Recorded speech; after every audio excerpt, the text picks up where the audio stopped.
நாடாளுமன்ற தேர்தலில் கூட்டணி அமைத்து போட்டியிட உள்ளதாக சமாஜ்வாதியும் பகுஜன் சமாஜ் கட்சியும் அறிவித்துள்ளன. தலா 38 தொகுதிகளில் போட்டியிட உள்ளதாக அறிவிக்கப்பட்டுள்ளது. இது தொடர்பாக லக்னோவில் பகுஜன் சமாஜ் கட்சி தலைவர் மாயாவதியும் சமாஜ்வாதி கட்சி தலைவர் அகிலேஷ் யாதவும் கூட்டாக செய்தியாளர்களை சந்தித்தனர். அப்போது தங்களது கூட்டணி நாட்டில் புதிய அரசியல் புரட்சியை ஏற்படுத்தும் என்றும் அமித்ஷா மற்றும் நரேந்திர மோடியின் தூக்கத்தை கலைக்கும் என்றும் மாயாவதி கூறினார். காங்கிரஸ் அல்லது பாஜக என எந்த கட்சி ஆட்சியில் இருந்தாலும் அவர்களின் கொள்கைகள் ஒரே மாதிரியாக இருப்பதாக அவர் குற்றம் சாட்டினார்.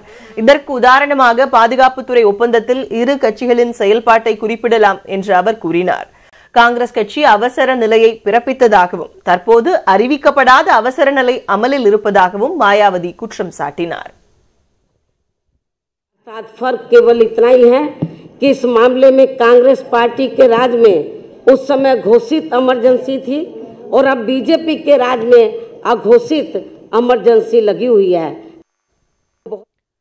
நாடாளுமன்ற தேர்தலில் மொத்தம் உள்ள 80 தொகுதிகளில் இரு கட்சிகளும் தலா 38 தொகுதிகளில் போட்டியிட உள்ளதாகவும் கூட்டணி கட்சிகளுக்கு 2 தொகுதிகள் ஒதுக்கப்படும் என்றும் அவர் கூறினார். அமைதி மற்றும் ரேபரேலி தொகுதிகளை காங்கிரஸ் கட்சிக்காக விட்டுக் கொடுப்பதாகவும் மாயாவதி கூறினார்.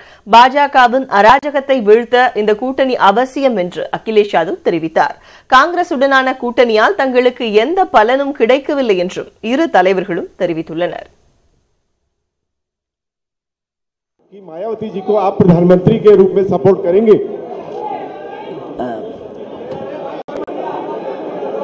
आपको पता है कि मैं किसको सपोर्ट करूंगा